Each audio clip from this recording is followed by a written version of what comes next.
ఈ రాష్ట్రంలో కాంగ్రెస్ ప్రభుత్వం కాదు, ఇది రాక్షస ప్రభుత్వం.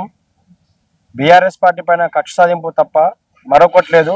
అభివృద్ధి పైన కానీ, రైతాంగం పైన కానీ, విద్యా వ్యవస్థ పైన కానీ, అనేక అభివృద్ధి పైన ఆలోచన లేకుండా కేవలం బీఆర్ఎస్ కార్యకర్తల పైన, కేసీఆర్ గారి పైన, కేటీఆర్ పైన, కవితక్క గారి పైన, వాళ్ళ పైన కక్ష సాధింపు తప్ప మరొక ఆలోచన లేకుండా వివరిస్తున్న ముఖ్యమంత్రి రేవంత్ రెడ్డి గారికి తస్మా జాగ్రత్త బిడ్డ.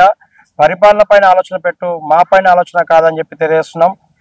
విద్యార్థి నాయకుల పైన కానీ అనేక కేసులు పెట్టి ఎంత భయపడేలా ఆలోచిస్తూ కూడా దానికి వ్యతిరేకంగా రానున్న రోజుల్లో తగిన గుణపాఠం చెప్తాం. లేని పక్షాన నీ ఇల్లును ముట్టడి కూడా చేస్తామని చెప్పి చెప్తున్నాం. పాత ఉద్యమం సందర్భాలైన కేసులను కూడా మళ్ళీ బయటికి తీసి అనేక కేసులలో పెట్టడం జరుగుతుంది.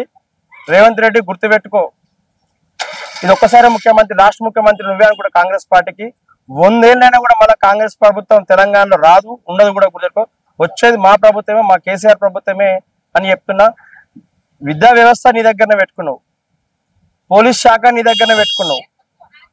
ఈ రోజు పోలీస్ శాఖ పరంగా లెక్క పెట్టుకున్నా కూడా రాష్ట్రంలో ప్రభుత్వం ఏర్పడి సంవత్సరం అయినా కూడా క్రైమ్ రేట్ పెరిగింది.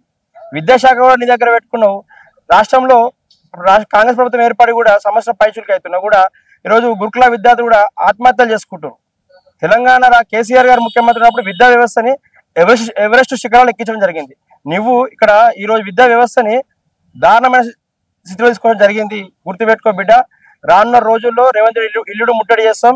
స్కాలర్షిప్లు కానివ్వండి, ఫీజు బకాయిలు కానీ విడుదల చేయకపోతే ఖబర్దార్ రేవంత్ రెడ్డి.